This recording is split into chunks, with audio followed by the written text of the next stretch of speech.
Kasuubire nti nno mwasibye bulungi yonna gye musinzira okubeera nga mumpuliriza. Mbasasirako nnyo mmwe abayita mu bizibu eby'enjawulo, mbasanyukirako mmwe abatuuse ku buwanguzi, mmwe abakuziza amazaalibwa olunaku olwaleero, baagaliza amazaalibwa amalungi ag'essanyu, so nga ate mmwe abafiiriddwako abantu bammwe. Ssaemyoyo gy'abagenzi, Katonda agiwumuza emirembe agiramuze ekisagumye emitima abakaab'enganda ssaakaate n'ab'emikwano. Amannya enzo Omumbejja Aisha Nasolo butereevu nga sinagenda mu maaso ensooka okubaagaliza omwaka omujja ogw'emirembe 2023.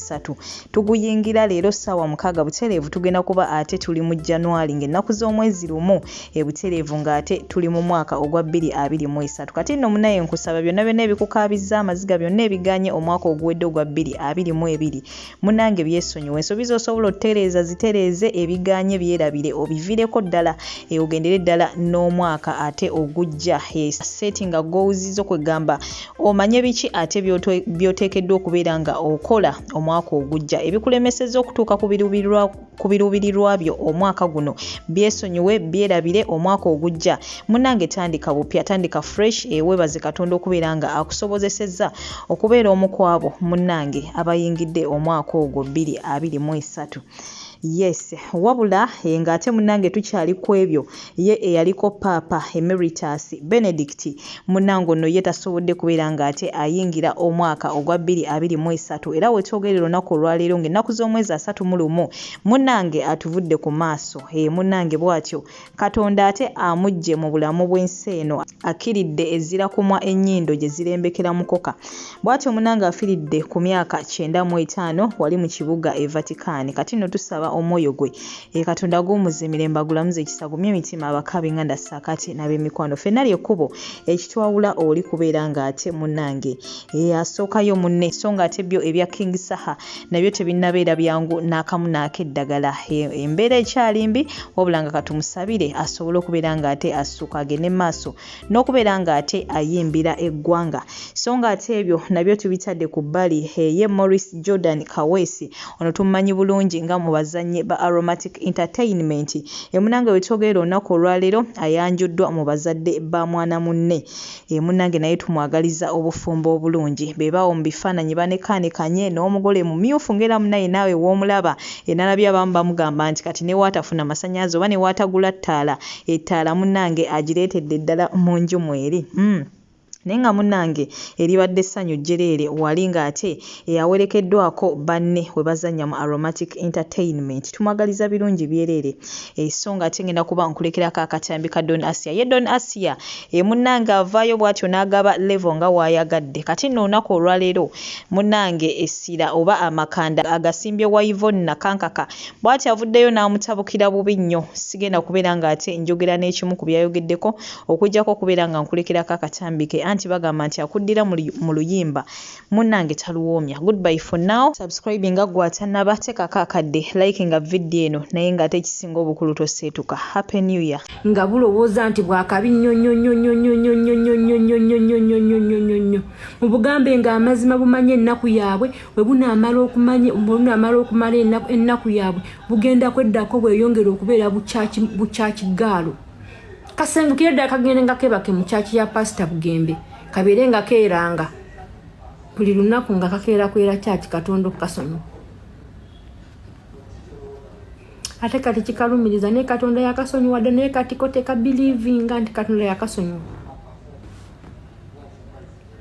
Ate Katonda amanyi okukwata ku baddu be.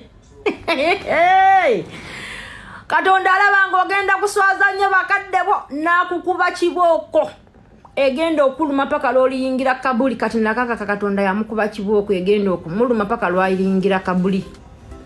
Eyo kibooko Katonda gye yakuba Nakankaka afudde asinga.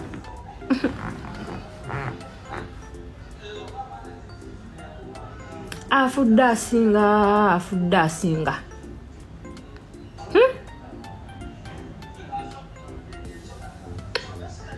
Keetaaga na kuvaako mwene ensi kagendeko mu nsi kati ngeze ez'abazungu kagende kabeereko yofo samugudu yazi kalyoke kakomewo.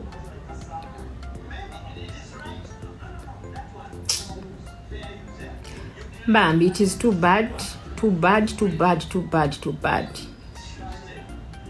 Naye ati sometimes tunenya bamaama bazaala abaana nga tebabaagala ne babasuulira ensi. Those are the outcomes. Naye abaana nga ffe abaakulira ku miggo, mama wange yantunulanga butunuzi erisso bw'ati neemanya kyagamba. Mama nga akutunula butunuzi bw'ati n'omanya kyagamba, kyogenda kuzzaako nakyo kyagenda okukola ng'omugenyi agenze. Bino abaana abato anti omugenyi nga wajja bamusiikira ebinyeebwa ne bamugulira capati. Kati nga tugenda ne twetuuza ku mulyango gw'omuddiiro ne tutandika okulingiza omugenyi mpola mu ngeri y'okusaba. Kati maama abeera eri awasemba akutunula butunuzi bw'ati naye ng'eriiso lyakutunudde likugamba Asiya ati lwe ngenda okukwatako omugenyi ono olugenda ngenda kukuba emiggo. Akutunula butunuzi eriiso n'ositula obudomola n'ogenda n'okima amazzi olunaku lulamba nga weewala emiggo. Kati abaana ng'abaana kakaka bwe bazaala ne basuula eyo ensi ekuze.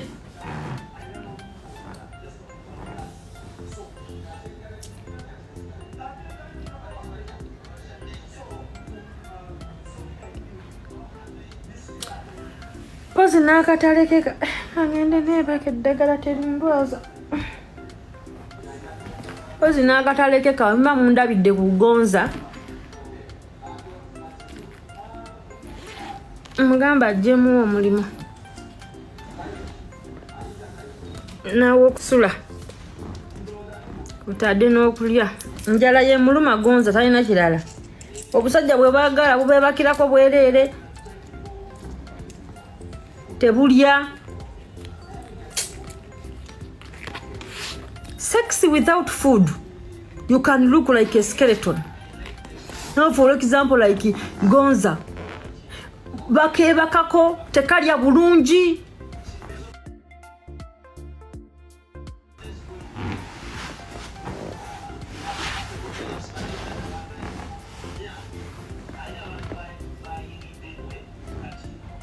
Bakeebakako tekalya bulungi koona kaweddewo naye tekakkiriza kasigazizza mutwe n'amatu n'amaaso kyokka ne kasigala nga keekazamba kakola content.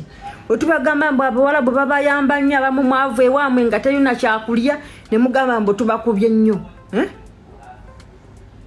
Bwebanga ewammwe wasinga mu Buwarabu lwaki Kadaama bw'obeera mu kiyumba obeera munene n'ogejja n'onnyirira kati ate oludde ewammwe gye tulowooza nti waliwo emirembe n'okogga n'obeera nga gonza. Which is which? Which is which bantu mmwe?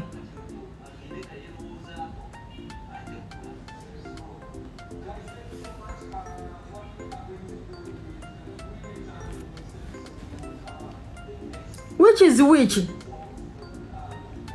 Nengeddeko wano akasambwa kaanakankaka akaana ako mukakwateko.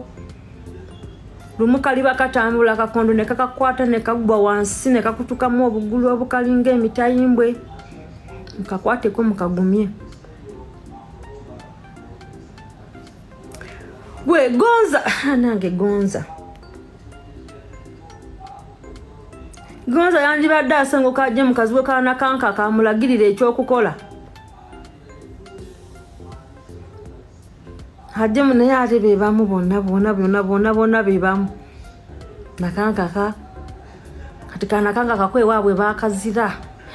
Kagendanga nekeetunuzanga maama waako kamera luli. Maama waako yakagamba mbadde simanyi nti wazanya bulu move toddangamu era kalifa tekazeemu okutunuza mu maama waako kamera.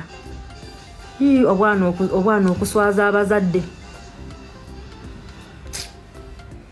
Obwana okusaaza abazadde. Nakankaka alina obutakonga bwa ddole.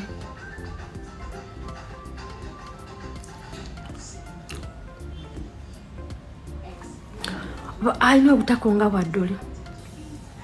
Kaanakankaka kano ekikaleetera abasajja okukalwanira kubanga bakali emabega abasajja baayonooneka.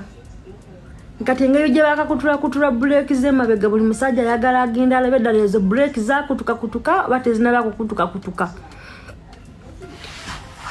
Kayina ennaku naba maama waako ye yalina egyo emize.